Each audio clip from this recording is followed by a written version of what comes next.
우리 하나님의 말씀 레위기 11장 45절 우리 한 목소리로 같이 읽겠습니다. 레위기 11장 45절 말씀입니다. 우리 한 목소리로 우리 같이 읽도록 하겠습니다. 같이 읽겠습니다. 나는 너희의 하나님이 되려고 너희를 애굽 땅에서 인도하여 낸 여호와라. 내가 거룩하니 너희도 거룩할지어다. 아멘. 내가 거룩하니 너희도 거룩하라 라는 주제를 가지고 우리 5대 제사를 우리 배우고 있습니다. 네 번째 시간인데요, 속죄제 시간입니다. 그래서 이 속죄제는요, 히브리어로는 하타트라는 단어이고요, 이거를 이제 번역으로 했을 때 속죄제라는 것으로 우리가 번역이 되어졌습니다. 그래서 지난번에 잠깐 말씀을 드렸었는데, 번제, 소제, 화목제는 일반 제사에 속해요. 그래서 자발적으로 드리는 겁니다. 자발적으로 원할 때 드리는 거고요, 일반 제사에 속해요. 근데 오늘부터 배울 속죄제와 속건제, 이 두 개의 제사가 남아 있는데, 이 제사는요 특별 제사에 속합니다. 쉽게 말하면요, 일반 제사는 자발성을 띠고 있기 때문에 이거는 드려도 되고 안 드려도 되는 거예요. 강제력이 없어요. 그런데 이 속죄제와 속건제는 반드시 드려야만 합니다. 그 드려야 할 일이 발생하면 그걸 반드시 드려야 돼요. 강제력이 발생해요. 그래서 레위기 4장 2절부터 우리 3절을 한번 같이 한번 읽어보도록 하겠습니다. 레위기 4장 2절부터 3절입니다. 우리 한 목소리로 같이 읽겠습니다. 이스라엘 자손에게 말하여 이르라. 누구든지 여호와의 계명 중 하나라도 그릇 범하였을 때, 만일 기름 부음을 받은 제사장이 범죄하여 백성의 허물이 되었으면 그가 범한 죄로 말미암아 흠없는 수송아지로 속죄제물을 삼아 여호와께 드릴지니. 이렇게 해서 분명히 어떤 일이 있으면 그 이유 때문에 이 속죄제사를 드려야 한다라고 하는 이유가 명시되어져 있습니다. 그래서 이게 특별 제사예요. 속죄제와 속건제는 특별한 이유가 있고요, 그 이유 때문에 반드시 드려야만 하는 제사입니다. 아까 히브리어로는 하타트라고 말씀드렸는데요, 이 하타라는 뜻은 죄를 짓는다라는 동사고요, 하타트는 그냥 죄라고 하는 명사예요. 그래서 우리가 그냥 이 뜻으로만 생각을 하면 어떤 뜻이 되냐면요, 죄의 문제를 처리하는 제사라는 뜻이 됩니다. 이 속죄제라는 뜻이요. 근데 이제 우리가 생각해야 되는 게 뭐냐면요, 우리가 전에 배운 번제에도 속죄, 죄를 사하는 기능이 있었고, 화목제에도 죄를 사하는 기능이 있었어요. 그러니까 다 죄를 사하는 기능이 있습니다, 5대 제사 안에는요. 근데 왜 굳이 네 번째 제사는 이름이 속죄제인 거예요? 그럼 왜 이것도 똑같이 죄를 제하는 제사인데 왜 이름이 다른 것과 다르게 왜 이건 그냥 속죄제인가? 그러면은 이 속죄제와 다른 제사의 차이점은 뭔가 하는 의문점이 생기거든요. 그래서 그냥 이 속죄제라고만 얘기하면 이 속죄제사의 분명한 이유와 기능에 대해서 우리가 쉽게 이해할 수가 없어요. 그래서 이 본문을 통해서요, 오늘 이 이름이라는 것에 갇히지 말고요, 속죄제라고 했을 때 죄를 사하는 건가 보다, 여기에다만 그치지 말고 오늘 본문을 보면서요, 이 속죄제가 다른 제사들과 어떻게 다른 특별한 목적과 기능을 가진 제사인지 한번 살펴보도록 하겠습니다. 이 특징이 있어요. 이 앞에 배웠던 번제, 소제, 화목제, 이 세 가지 일반 제사와 속죄제는 분명한 차이가 있습니다. 어떤 차이가 있냐면, 첫 번째는 이런 차이가 있어요. 신분에 따라 각기 바치는 제물의 종류가 다릅니다. 신분에 따라 달라요. 이게 무슨 말이냐면요, 번제는 예를 들었을 때 번제는 여러 가지 제물이 있었잖아요. 근데 그 제물이 뭐에 따라서 제물을 드리는 거냐면 재산 정도에 따라 드리는 거예요. 재산이 많으면 소를 드리고, 재산이 적으면 양을 드리고, 그렇게 해서 재산의 정도에 따라 제물의 종류가 달라졌습니다. 근데 속죄제의 특징은요, 신분에 따라 달라요. 이게 특징이에요. 아까 4장 2절을 읽었는데요, 4장 2절의 경우 기름 부음 받은 제사장이라는 신분이 나와요. 기름 부음을 받은 제사장의 경우에는 그 신분과 직분에 해당하는 사람은 수송아지를 드려야 됩니다. 가장 비싼 것이 직분에 따라 달라져요.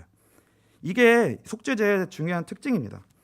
그리고 이제 13절과 14절을 같이 한번 보겠습니다. 네, 13절과 14절을 우리 한 목소리 한번 같이 읽겠습니다. 만일 이스라엘 온 회중이 여호와의 계명 중 하나라도 부지 중에 범하여 허물이 있으나 스스로 깨닫지 못하다가 그 범한 죄를 깨달으면 회중은 수송아지를 속죄제로 드릴지니 그것을 회막 앞으로 끌어다가. 보시면은 여기에는 제사를 드려야 되는 대상이 누구냐면 이스라엘 온 회중이에요. 이스라엘 전 회중이 전체로 단체적으로 죄를 범한 거예요. 그러면 그 죄에 해당하는 제물이 뭐냐면 수송아지예요. 그러니까 이게 뭘 말하는 거냐면요, 대제사장 한 사람이 죄를 범한 것과 온 회중이 죄를 범한 것과 그 경중이 무게가 같다는 거예요. 무게가 같다는 거예요. 그러니까 직분에 따라 죄의 무게가 달라져 있고요, 특별히 대제사장은 온 회중과 동일한 무게를 지닌다는 것을 의미합니다. 이제 다른 것을 보시면요, 이렇게 돼요. 22절을 보시면요, 여긴 족장이 죄를 범하면 이렇게 나옵니다. 그러니까 신분으로 나와요. 대제사장과 온 회중, 그 다음에 족장, 지도자죠. 족장이 죄를 범했을 때는요, 23절에 보시면 숫 염소를 예물로 드리라고 말씀하십니다. 그리고 27절과 28절에 보시면요, 평민, 일반 백성이 나와요. 일반 백성이 죄를 범했을 때는 암염소를 드리라고 나오고요. 그리고 암염소를 드리라고 나오고 32절에 보시면 또 어린 양을 드릴 수 있다라고 나와요. 그래서 일반 백성은 암염소와 어린 양으로 제사를 드리도록 합니다. 이게 여러분들이 오늘 기억하셔야 될 아주 중요한 내용이에요. 속죄제는 직분에 따라 달라집니다. 죄의 경중이 달라져요. 그리고 속죄제가 일반 제사와 다른 점이 뭐냐면요, 우리가 지금까지 배웠던 번제, 소제, 화목제, 이거를 기억 안 나시겠지만요, 이게 기억 안 나시겠지만 오늘 다시 보시면 됩니다. 그런 일반 제사와 이 속죄제가 다른 점이 또 하나가 뭐냐면요, 이겁니다. 6절과 7절을 한번 읽어보겠습니다. 레위기 4장 6절 7절 우리 한 목소리로 같이 읽겠습니다. 그 제사장이 손가락에 그 피를 찍어 여호와 앞 곧 성소의 휘장 앞에 7번 뿌릴 것이며, 제사장은 또 그 피를 여호와 앞 곧 회막 안 향단 뿔들에 바르고 그 송아지의 피 전부를 회막 문 앞 번제단 밑에 쏟을 것이며. 뭐가 다르냐면요, 피를 처리하는 방식이 달라요. 번제는 피를 받아서 번제단에다가 뿌립니다. 그냥 번제단에게만 뿌려요. 근데 이 속죄제사를 보시면요, 이 속죄제는 오늘 방금 읽은 거는 대제사장의 경우거든요. 대제사장의 경우가 죄를 범했을 때 이 피를 어떻게 처리하냐면요, 성소의 휘장에다가 뿌려요. 성소의 휘장에다가 7번 뿌립니다. 완전 다르죠. 완전 피를 처리하는 방식이 완전히 달라요. 그리고 성소에 있는 향단에다가도 피를 발라요. 이제는 거기다 뿌리기도 하고 바르기도 합니다. 그리고 나서 번제단 밑에다가 다 쏟아 부어요. 그렇게. 그래서 속죄제의 특징을 다 보시면 이런 게 달라요. 피를 처리하는 방식이 달라요. 그래서 이거를 볼 때 우리가 뭘 알 수 있냐면, 속죄제를 드리는 이유가 뭔가, 이게 지금 무엇을 해결하기 위해 지금 이 속죄제를 드리고 있는가라는 걸 알 수 있는데요, 그게 뭐냐면 바로 이겁니다. 속죄제의 중요한 목적은 뭐냐면 성소를 정결하게 하는 기능을 해요. 피를 바르고 뿌리고 피를 붓는 그 행위가 어디로 가냐면 성소 안에 뿌립니다. 성소 안에 뿌리고 성소의 기구에 뿌려요. 번제단에 뿌립니다. 그래서 그 피가 성막을 거룩하고 정결하게 씻는 역할을 해요. 씻는 역할. 그럼 다시 말하면 왜 그것을 씻어야 하는 일이 생기냐는 거예요. 왜 성소를 왜 피로 씻어야 되냐는 거예요. 피를 뿌려서 발라서 왜 그것을 씻는 것과 같은 정결케 하는 일이 왜 일어나냐는 거예요. 이게 바로 뭐냐면요, 이스라엘 백성이 죄를 범하면 그 죄를 범한 것이 성소를 더럽게 만듭니다. 성소를 더럽게 만들어요. 그래서 오늘 살펴볼 게 뭐냐면요, 우리의 죄가 이것이 결국 어떠한 영향을 미치는지, 이게 다른 측면으로 오늘 살펴보는 거예요. 우리의 죄가 교회의 공동체, 예수 그리스도의 몸된 공동체에 어떤 영향을 미치는가, 이거를 오늘 살펴볼 겁니다.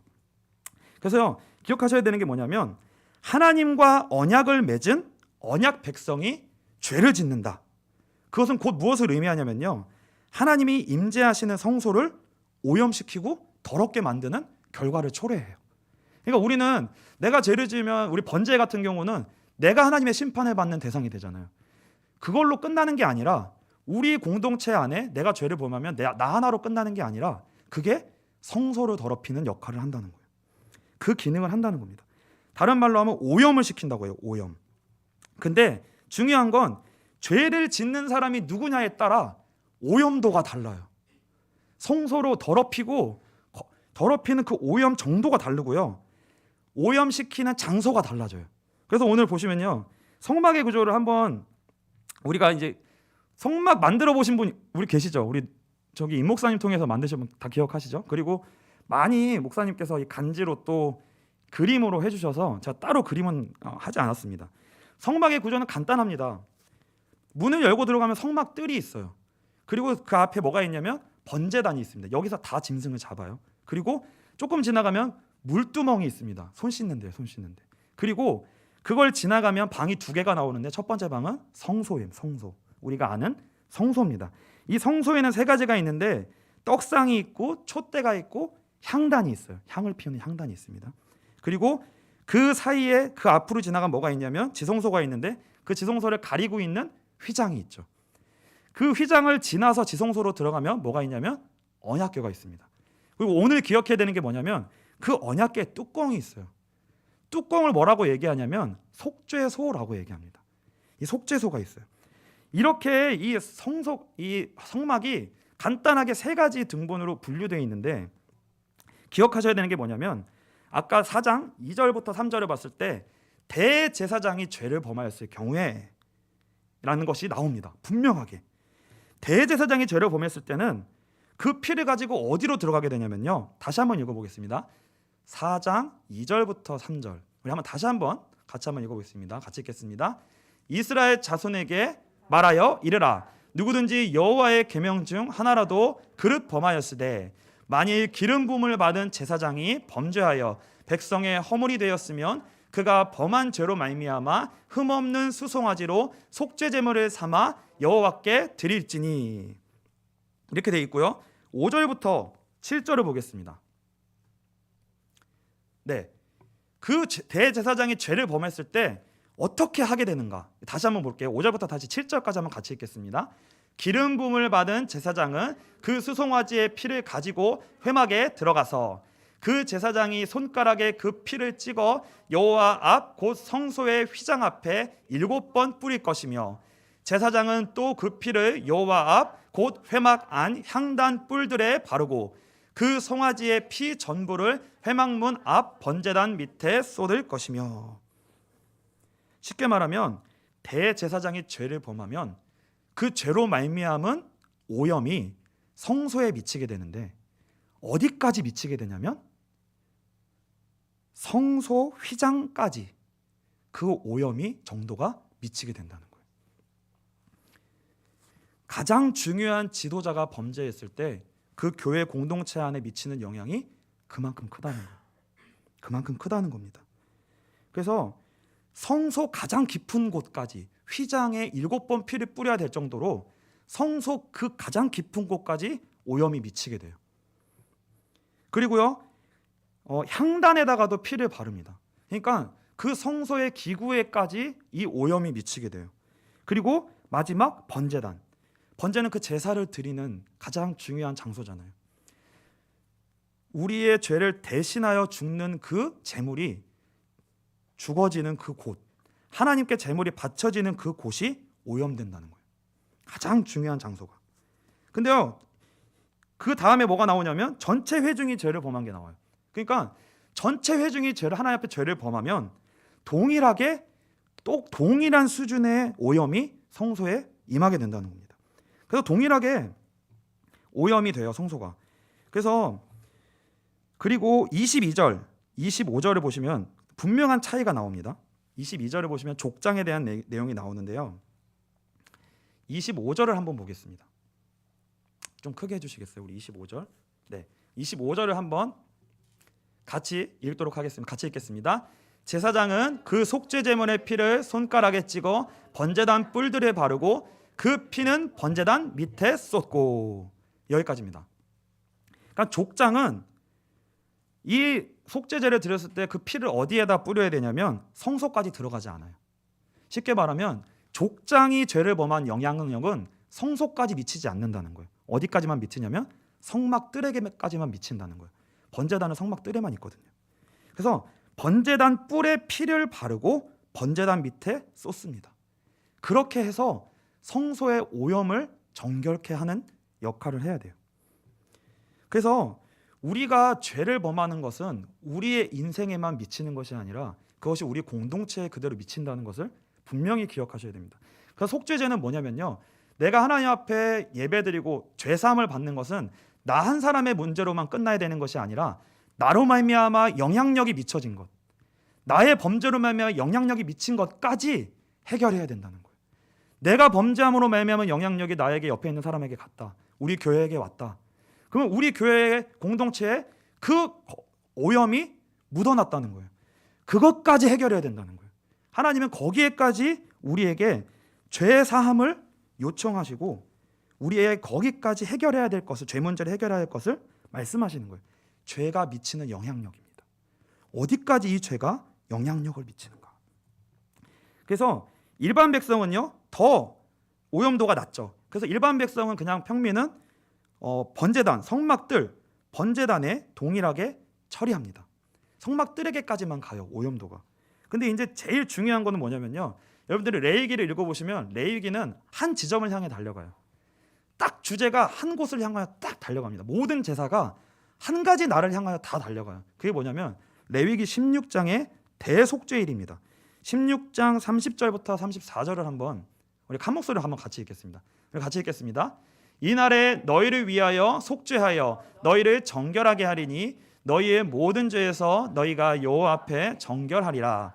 이는 너희에게 안식일 중에 안식일인즉 너희는 스스로 괴롭게 할지니 영원히 지킬 규례라. 기름 부음을 받고 위임되어 자기의 아버지를 대신하여 제사장의 직분을 행하는 제사장은 속죄하되 세마포 옷 곧 거룩한 옷을 입고 지성소를 속죄하며 회막과 제단을 속죄하고 또 제사장들과 백성의 회중을 위하여 속죄할지니 이는 너희가 영원히 지킬 규례라.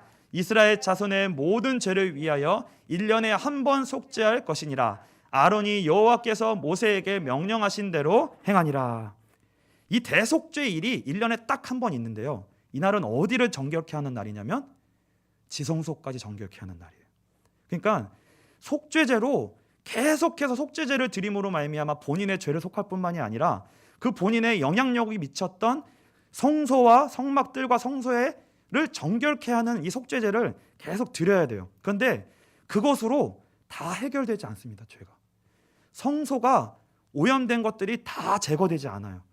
그리고 그 모든 것들이 쌓여서 어디에까지 영향을 미치냐면 결국 지성소까지 오염시킵니다. 원래 지성소가 오염되면 그냥 쉽게 말하면 이스라엘 백성이 하나님 앞에 다 범죄했다는 거예요. 그래서 다 죽어야 되는 게 마땅한 거예요. 즉결 심판은 원래 다 죽어야 돼요. 그런데 하나님이 다 참으시는 거예요. 다 참아주시고 기다려주세요. 그냥 저와 여러분들이 지금까지 계속 살아있는 이유가 뭐냐면 회개하지 않고 하나님 앞에 온전한 예배를 드리지 않고 않아도요, 하나님이 내버려 두십니다. 기다려주세요. 그 기다려주시는 영역이 뭐냐면 속죄제로 드렸을 때 해결받을 수 있는 영역 가운데 우리가 있다는 거예요. 지금 우리가 맨날 죄를 범하고 있잖아요. 여전히 죄를 범하고 있거든요. 근데 하나님 참아주신다는 거예요. 그래서 다 참아가지고 쌓아놨다가 언제 해결하게 하시냐면 대속죄일 때. 근데 어디까지 해결하게 하시냐면 지성소까지 완전히 깨끗하게 하셔서 하나님과 관계를 완전히 처음부터 다시 시작할 수 있도록 깨끗하게, 마음에 부담이 하나도 없게, 하나님 앞에 내가 그 범죄한 것이 하나도 마음에 부담이 없게 내 마음에 쌓여져 있던 그 모든 것들을 다시 시작할 수 있는 대속죄일을 허락하시는 거예요. 레위기는요 그 16장을 향하여서 갑니다. 그래서요, 이날이 여러분들이 그 옛날에는 우리 추석과 설날 때만 기다렸다가 설빔 옷을 해 입고 그날만 목욕탕을 가고 봐잖아요. 그래서 평상시에는 우리가 평상시에도 다 목욕해요. 샤워하지만 진짜 깨끗하게 씻지 않거든요. 평상시에는. 근데 특별한 날이 되면 정말 구석구석 씻어야 되는 거예요. 진짜 안 가다가 때를 밀어보시면 거의 우리가 그 국수가 나온다고 하잖아요. 국수가 나온다고 하는데 계속 빡빡 밀어도 더 이상 나오지 않을 만큼 깨끗하게 다 하나님 앞에 관계를 정결케 하는 거예요. 그것이 대속죄일입니다. 정말 개운한 날, 완전히 씻는 날. 그 자리로 연결되는 게 이제 속죄제예요. 그래서 이 속죄제는 다음 주에 대속죄일에 관해서 좀 더 자세하게 다룰 겁니다. 그래서 오늘은 그 속죄제에 관한 오늘 본문 4장에 관련한 부분들만 오늘 좀 다룰 거예요. 그래서 이 속죄제는 그렇다면 정확히 언제 드리는가? 이걸 한번 살펴볼 겁니다. 정확히 언제 드리는가? 크게는 두 가지 경우로 나눌 수 있는데요. 첫 번째는 뭐냐면요. 아주 중대한 부정 상태에 빠졌을 때 이 속죄제를 드려요. 아주 중대한 부정. 예를 들면은 여자가 출산을 했을 경우에 부정하게 됩니다. 레위기에서는. 여자가 출산했을 때 부정하게 되고요. 나병 환자는 부정하게 돼요. 근데 이 나병 환자가 회복이 됐을 때 공동체 안으로 들어오기 위한 과정이 있거든요. 그 마지막 과정에 드려야 되는 게 뭐냐면 속죄제예요. 그리고 여자가 출산했을 경우에는 보통 그 전에 제의적 의식을 행해야 돼요. 며칠 아들을 낳으면 며칠, 딸을 낳으면 며칠 해가지고 정결케 하고 일정 기간 동안을 정결케 해야 됩니다. 그 다음에 마지막 차례가 뭐냐면 속죄제를 드리게 돼 있어요. 레위기 12장 6절입니다. 이게 여자가 출산했을 경우의 내용이에요. 아들이나 딸이나 정결하게 되는 기한이 차면 제의적 정결 기간이 지나고 나면 그 여인은 번제를 위하여 1년 된 어린 양을 가지고 속죄제를 위하여 집 비둘기 새끼나 산비둘기를 회막문 제사장에게로 가져갈 것이요. 그리고 나병 환자의 경우에는 레위기 14장 19절입니다. 레위기 14장 19절을 보시면 또 제사장은 속죄제를 드려 그 부정함으로 말미암아 정결함을 받을 자를 위하여 속죄하고 그 후에 번제물을 잡을 것이요. 속죄제를 반드시 드려야 돼요. 그리고 또 하나가 있는데 뭐냐면 유출병입니다. 유출병 몸에서 피가 나오는 그 경우에는 그 사람은 부정하게 돼요. 이 사람도 회복되기 위해서 속죄제를 드려야 되는데요. 15장 5절인가요? 네. 부정하게 됩니다. 그래서 어떻게 하냐면 30절에 보시면 속죄제를 드려야 된다고 나와요. 15장 30절. 제사장은 그 한 마리는 속죄제로 다른 한 마리는 번제로 드려 유출로 부정한 여인을 위하여 여호와 앞에서 속죄할지니라. 그러니까 아주 중대한 부정 상태에 빠졌을 때 여러 절차가 있는데 마지막 절차가 속죄됩니다. 이때 속죄 제사를 드리고요. 근데 왜 이렇게 되냐면 부정하게 되면 그 부정이 어디에 영향을 미친다는 거예요? 성소를 더럽게 하는 오염시키는 일이 일어난다는 거예요. 반드시 일어납니다. 그래서 이스라엘 백성의 모든 죄는 다 뭐랑 연결되어 있냐면 성소와 연결되어 있어요. 성막과 연결되어 있어요. 이거를 오늘 제일 기억하셔야 될 중요한 내용입니다. 두 번째는 언제 속죄제를 드리냐면 이게 오늘 우리가 이거 배워야 되는 레위기 4장의 본문에 해당되는 내용이에요. 4장 2절을 다시 한번 같이 우리 한번 읽겠습니다. 4장 2절 이렇게 말씀하고 있습니다. 같이 읽겠습니다. 이스라엘 자손에게 말하여 이르라. 누구든지 여호와의 계명 중 하나라도 그릇 범하였으되, 그릇 범하였으되 여호와의 계명 중 하나라도 그릇 범하였으되. 이거는 뭐냐면요. 십계명이에요. 쉽게 말하면 십계명이고 율법이에요. 그러니까 명백하게 하나님이 이건 해라, 이건 하지 말아라고 하는 누구나 다 아는 명백한 하나님의 법이 있어요. 명백한 법이 있습니다. 근데 그 법을 어기게 되는 거예요. 그러니까 하나님과의 관계에서 직접적인 문제가 되는 죄를 범한 거예요. 근데 그 죄를 고의로 범한 게 아니라 쉽게 말하면 12절을 한번 같이 한번 읽어보겠습니다. 12절, 4장 12절. 13절인가요? 네, 13절입니다. 같이 한번 읽겠습니다. 만일 이스라엘 온 회중이 여호와의 계명 중 하나라도 부지 중에 범하여 허물이 있으나 스스로 깨닫지 못하다가 14절입니다. 그 범한 죄를 깨달으면 회중은 수송아지를 속죄제로 드릴지니. 이렇게 돼 있어요. 그러니까 우리는 명백하게 하나님 앞에 무엇이 죄인지 알고 있습니다. 알고 있어요. 그런데 실제로 살다 보면 이게 하나님 앞에 죄인지 모르고 우리가 짓는 경우가 생겨요. 근데 모르는 거예요, 그때. 근데 지나고 나면 이게 죄였구나 라는 것을 분명히 깨닫게 됩니다. 그때 속죄제를 드리는 거예요. 그래서 오늘 중요한 것이 뭐냐면 부지중에라는 말이 나옵니다. 22절에도 부지중에라는 말이 나오고요. 4장 22절에도 부지중이라는 말이 나오고 27절에도 부지중이라는 말이 나와요. 그래서 이것을 우리가 오늘 한번 살펴봐야 되는데요. 쉽게 말하면 부지중이라는 말은 뭐냐면 고의적이지 않고 비고의적이었다는 뜻이에요. 명백하게 우리가 나는 하나님 죄를 범해야지, 나 반역해야지 해서 진 죄가 아니라 비고의적으로 우리가 그 죄를 범하는 겁니다. 그래서 아까 우리가 읽었듯이 우리가 그 행동을 할 당시에는 죄인지 모르는 거예요. 근데 죄를 범한 후에 하나님이 깨닫게 해주시는 겁니다. 이 경우에 우리가 속죄제를 드릴 수 있다는 거예요. 근데 중요한 거는 뭐냐면 하나님 편에서 우리가 이걸 죄를 참아주시는 거예요. 이걸 기다려주시는 거예요. 하나님이 그래서 이 속죄제를 드릴 수 있는 죄가 따로 있어요. 이걸 벗어나면 속죄제도 못 드려요. 속죄제도 못 드려요. 그 죄를 그렇게 범하게 되면 그냥 직결 심판 당합니다. 예를 들면은 나답과 아비후예요. 다른 불을 드리고 직결 심판 당해요. 그러니까 속죄제로 드림으로 말미암아 해결받을 수 있는 죄의 수준을 넘어간 거예요. 하나님이 기다려줄 수 있는 영역이 아니라는 겁니다. 그래서 저와 여러분이 지금 다 살아있다는 거는 뭐냐면요, 죄를 짓고는 있는데 그 범주가 속죄제를 드림으로 말미암아 해결받을 수 있는 범주 안에 있다는 거고, 하나님의 참으심과 기다려주심 안에, 그 은혜 안에 우리가 있다는 거예요. 되게 감사하셔야 돼요. 감사한 일이에요. 하나님의 은혜 안에 지금 우리가 있습니다. 이 은혜 안에 있어요.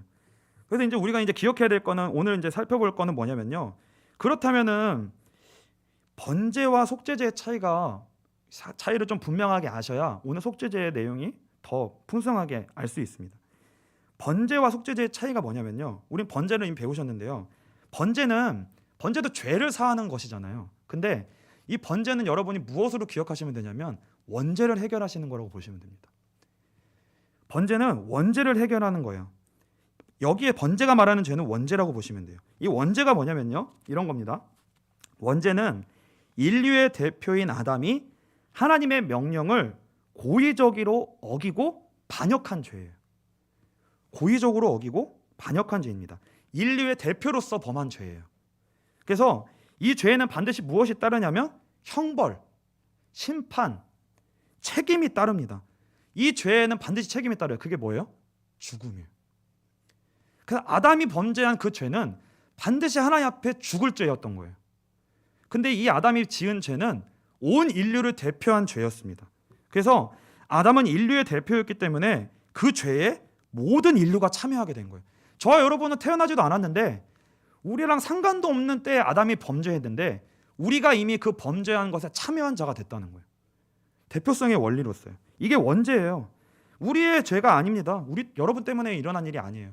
아담이 지은 죄 때문에 우리가 그 죄에 참여한 자가 됐고, 어디에 참여하게 됐냐면 그 죄로 말미암은 결과, 죽는 것, 형벌의 대상이 된 거예요. 그게 뭐냐면 죄인입니다. 죄인. 그래서 원죄는 바로 우리가 죄인이라고 할 때 원죄를 얘기하는 거예요. 거기서는.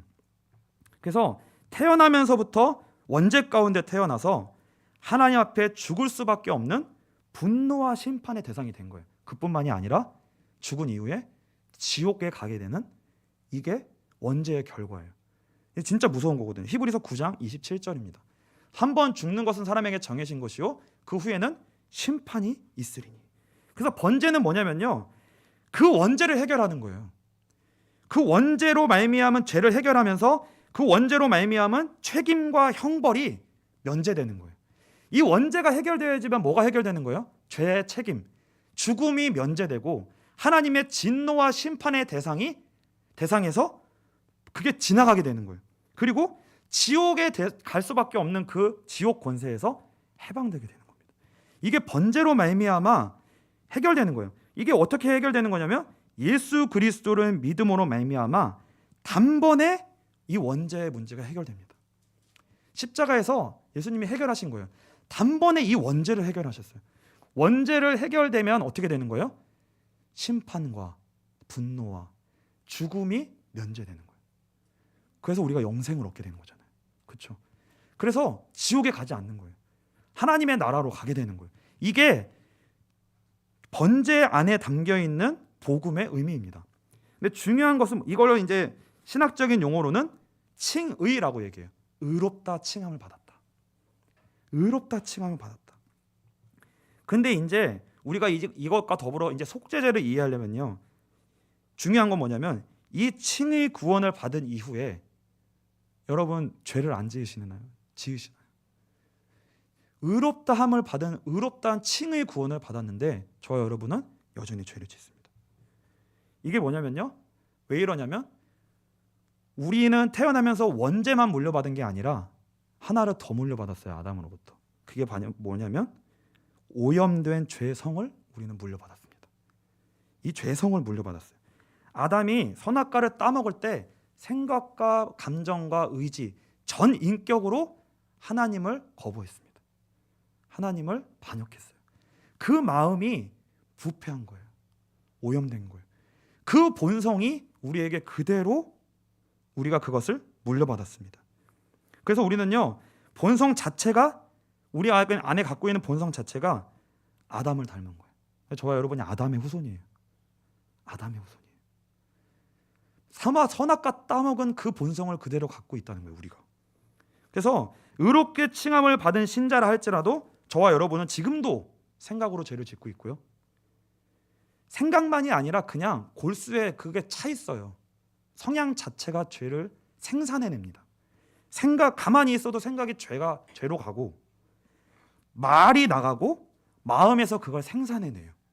이게 공장이에요, 공장. 그리고 행동으로 죄를 짓습니다. 이게 구원받은 신자에게 남아있는 문제입니다. 그래서요, 우리가 구원을 받았는데 계속 죄를 짓는 거예요. 그럼 그 죄를 짓는 게 어디로 가요? 나에게도 영향을 미치고 옆에 있는 사람에게도 영향을 미치고 결국 교회 공동체에 오염을 시킨다.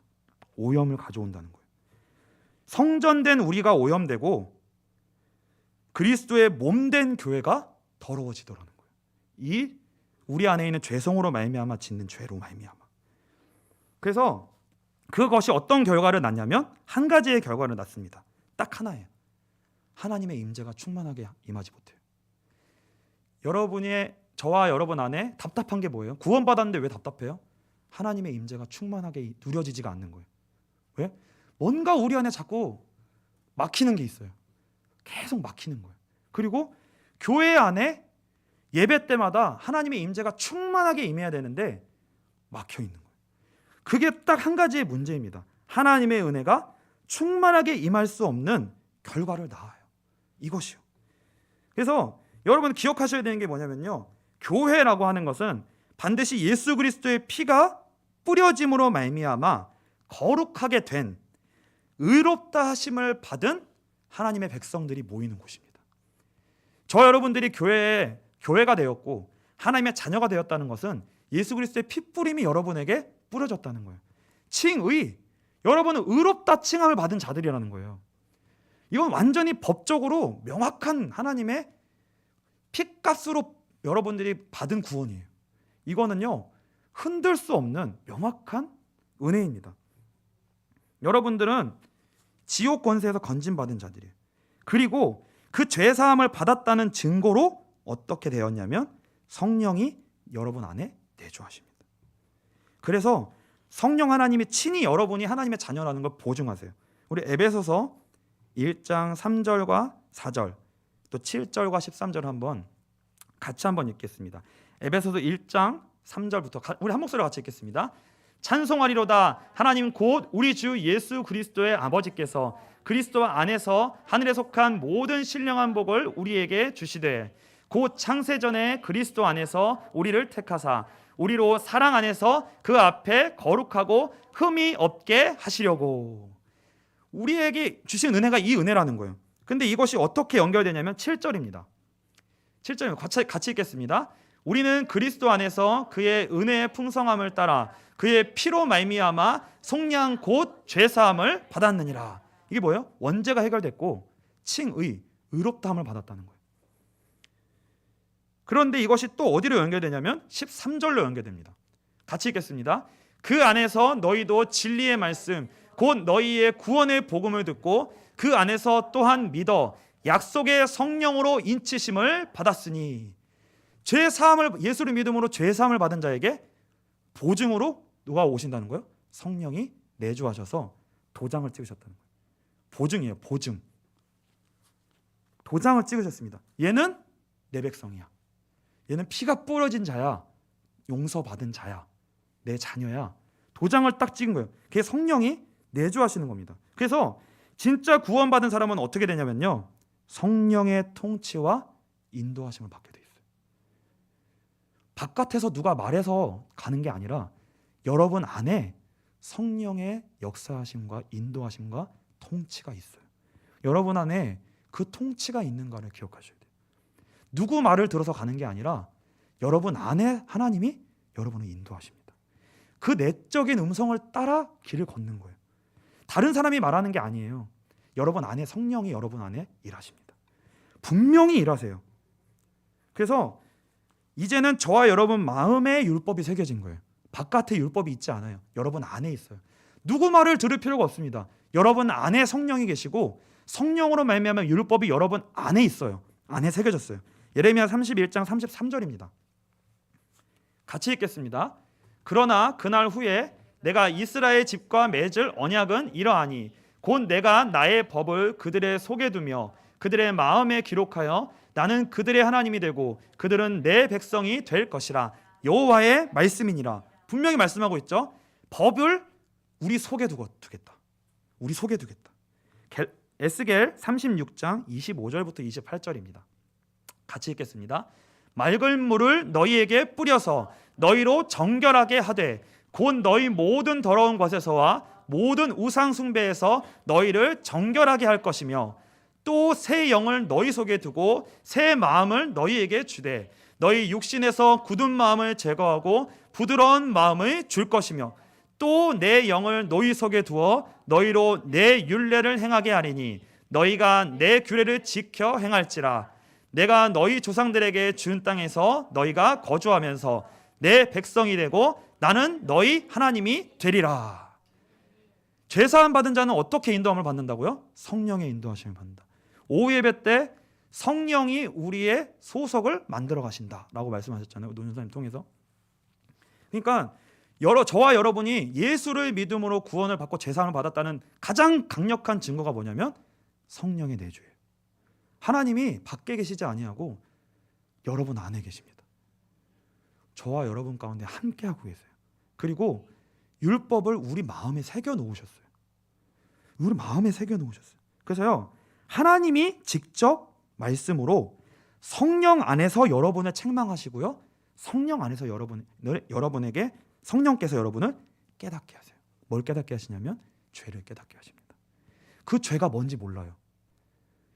넌 이런 죄를 졌어. 이게 죄야. 라고 다른 사람은 그렇게 명확하게 말 못해요. 근데 나는 알아요. 뭔지 명확하게 모르겠어도 내 마음이 불편해요. 뭔가 내가 생각할 땐 이건 잘못한 게 아니라고 느끼는데 내 마음은 이게 죄라고 말해요.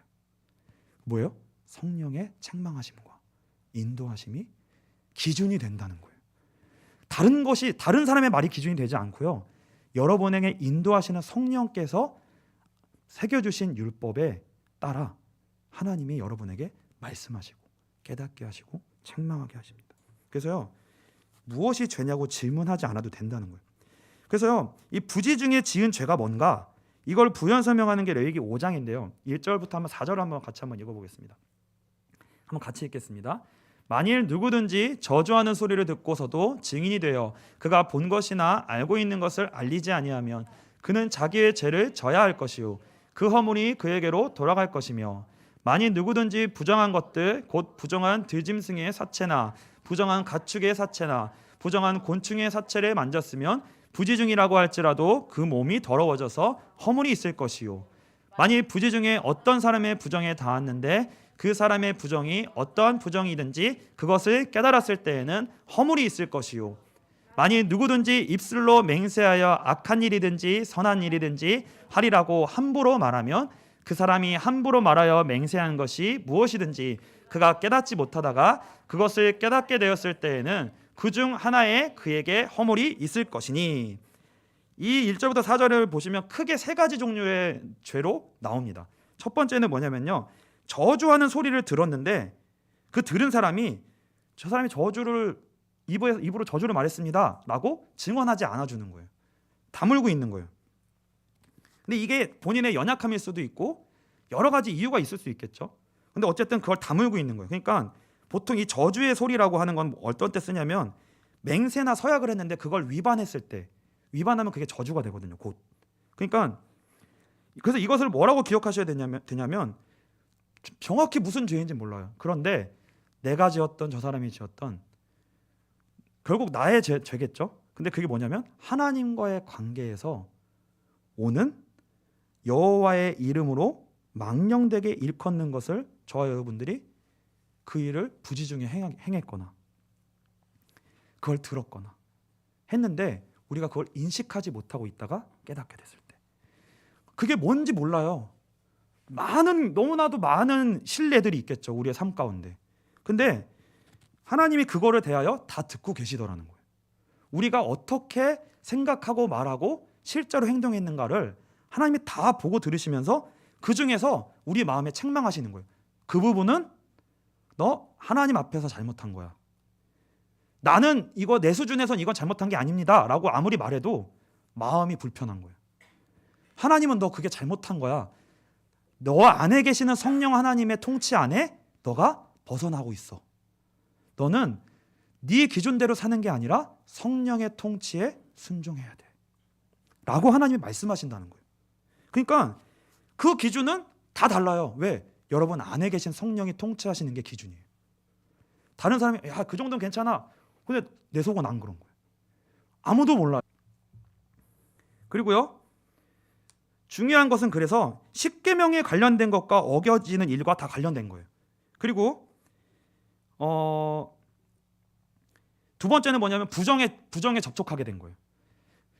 저와 여러분의 윤리 도덕 수준은요, 세상 수준이 아니에요. 우리 안에 계신 성령이 통치하시는 수준대로 우리는 살게 됩니다. 그래서 믿음의 수준만큼 성령이 요구하세요. 여러분이 믿음이 약한데, 예를 들어서 여러분이 막 구원받은 지 얼마 안 돼가지고 술, 담배나 뭐 여러 가지 습관이 남아 있어요. 근데 연약한 상태 속에서는 그거를 크게 정죄하지 않으신다는 거예요. 연약함을 아시기 때문에. 그렇게 그 수준에 따라 우리가 어떤 부정과 접촉했을 때, 어디에 갔을 때, 여기에는 가야 되나 안 가야 되나 누구한테 물어볼 필요가 없다는 거예요. 여러분 안에 부담이 다 있어요. 그리고 해보시면 돼요.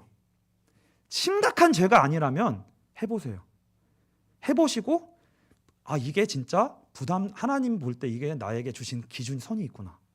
그게 어디인가를 여러분이 여러분의 삶 속을 통하여서, 여러분이 직접 걸어간 걸 통하여서 여러분 안에 하나님이 매겨주시는 경계선은 여러분이 하나님과의 관계 속에서 가지셔야 돼요. 그 관계성은요, 남이 정해줄 수 없습니다. 남이 정해준 걸 하잖아요? 그럼 답답해요. 남이 정해준 대로 살지 마시고요, 여러분 안에 여러분이 직접 믿음으로 걸어가 보세요. 죄도 여러분이 어차피 우리는 죄를 짓잖아요. 그냥 괜찮아요. 가보세요. 여러분이 하나님이 허용하시는 범위가 어디까지신가 가보세요. 그리고 그거를 차츰차츰 하나님이 나를 성장시킴으로 말미암아 어떻게 하나님 우리를 통치해 가시고 내 안에 회개하고 고백하게 하시는지 영역을 보시면 됩니다. 세 번째는 뭐냐면 하나님 앞에 맹세를 했는데 그냥 쉽게 해버린 거예요. 나 이번에 보너스 받았는데 헌금할까? 이렇게 했어요. 쉽게 얘기해버렸어요. 누구랑 막 대화하다가 누가 한대. 그래 나도 할까? 그래 나도 해야 되겠다. 이렇게 딱 얘기한 거예요. 근데 시간이 지나고 나니까 너무 큰 액수를 생각한 거야. 쉽게 하나님 앞에 말하고 쉽게 생각하여 하나님 앞에 한 범죄입니다. 그것은 속죄함을 받을 수 있다는 거예요. 속죄함을 받으시면 된다는 거예요.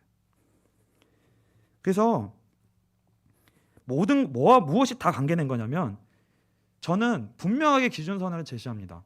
여러분이 예수를 믿음으로 말미암아 죄사함을 받아 성령이 내주하시는 분이 명확하시다면 이 하나님의 통치에 여러분이 통치를 받고 계시는 거고요. 그 그 통치에 순종하는 자리로 나아가셔야 돼요. 근데 그게 아닌 분들은 하나님이 내버려 두십니다.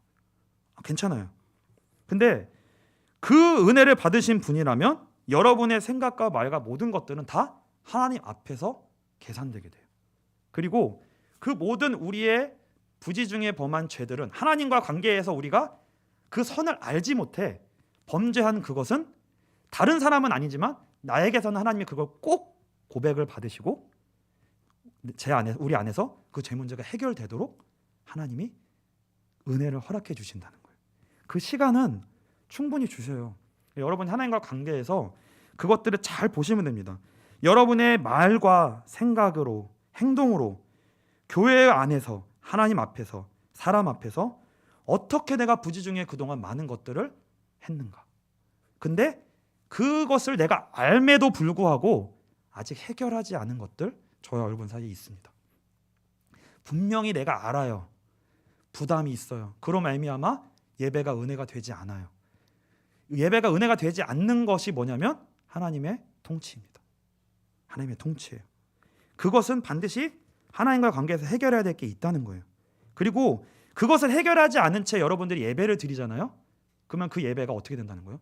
교회 공동체에 오염의 정도가 심하게 돼서 하나님의 임재가 이 공동체 안에 충만하게 하지 못하는 일에 여러분들이 그 역할을 하게 된다는 거예요.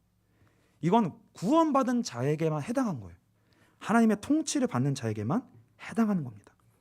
그래서 여러분 기억하셔야 돼요. 여러분이 겉으로 보이는 직분이 중요합니다. 위치가 있기 때문에 그게 중요해요. 그래서 그 겉으로 보이는 중요한 직분에 있는 분들이 이 하나님 앞에 죄 문제를 해결하지 않는다면요, 그것이 교회에 미치는 해악이 굉장히 크다는 거예요. 근데 다른 해악이 아니라 교회 예배 때 임재하심이 충만하게 되는 것에 그것이 방해된다는 거예요. 다른 방해가 아니라. 근데요, 꼭 여러분들이 직분이 아니더라도 하나님이 여러분에게 빛과 소금 교회라고 하는 이 교회에 내가 몸된 교회로 나를 묶어주셨구나, 나는 이 교회에 하나님이 일원으로 묶어주셨구나라고 하는 책임감이 있는 분들이, 직분과 관계없이 책임감이 있는 분들이 있으실 거예요. 그런 분들은 다 이것에 해당합니다. 그래서 저와 여러분 사이에 해결해야 될 것들이 지금 많이 쌓여 있으실 수도 있어요. 이것을 여러분이 하나님과의 관계에서 하나하나 해결해 가세요. 그래서요, 억울할 것도 없고요, 하나 다를 거 없어요. 이 문제를 하나님 앞에서 내가 그냥 순종하고 해결하잖아요. 진짜 은혜가 회복됩니다. 다른 사람 문제가 아니라 내가 살아요. 내가 살아요. 근데 내가 살잖아요. 내가 사는 은혜가 교회를 정결케 합니다. 교회에 하나님의 임재가 더 임하게 되는 그 일에 쓰임 받게 돼요. 그러니까 뭐예요? 내가 하나님 앞에 죄 문제를 해결하면 뭐예요? 나도 살고 너도 살고 교회가 살게 된다는 거예요. 이게 너무 중요합니다. 임철 목사님이 이제 내일까지 금식을 마치시는데요, 저는 오늘 저녁부터 이미 금식에 들어갔습니다. 저는 오늘부터 저녁 금식에 이미 들어갔어요. 저는 일주일 금식을 들어갔습니다. 그래서 빛과 소금 교회 하나님이 교육자들을 먼저 기도하게 하세요. 그러니까 이게 무슨 릴레이처럼 무슨 흐름을 타서 하는 게 아니에요. 하나님이 제 안에 분명한 성령의 통치 가운데 주시는 부담들이 있는 거예요.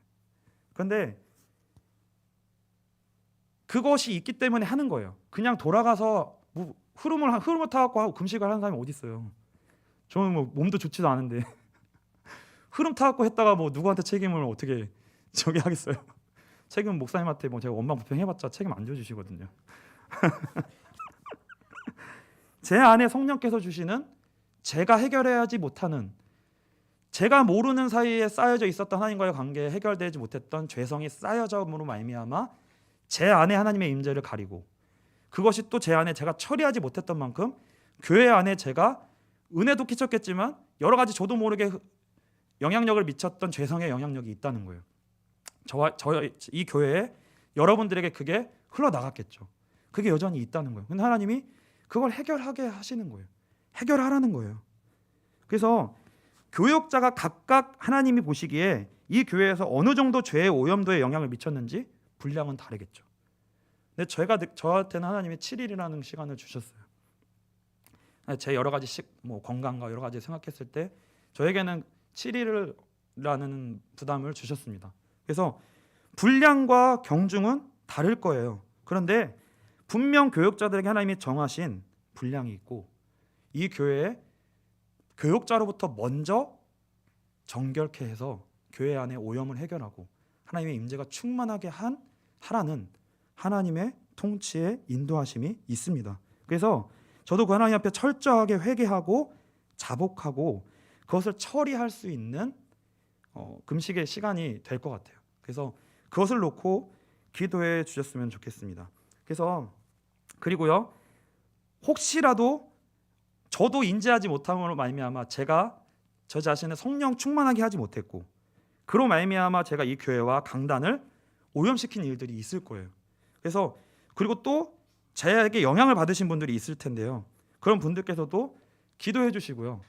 그래서 같이 기도해 주시고 또 용서해 주시고 용서해 주시고 같이 기도해 주셨으면 좋겠습니다. 그래서 진짜 저에게 주신 분량만큼 깨끗하게 성령님이 깨닫게 하고 부담 주시는 만큼 정결케 될 수 있는 시간이 될 수 있도록 기도해 주시길 바랍니다.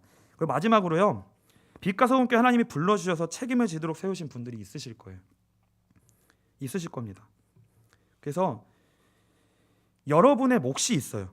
하나님 앞에 회개하고 자복하고 정결함과 속죄함을 얻어야 될 여러분의 몫이 있습니다. 근데 그게 여러분의 개인의 몫도 있지만 그 여러분의 개인의 몫이 교회와 관련되어져서 교회의 정결을 위해 여러분이 하나님 앞에 은혜 받으셔야 될, 속죄함을 받으셔야 될 부분이 반드시 있으실 거예요.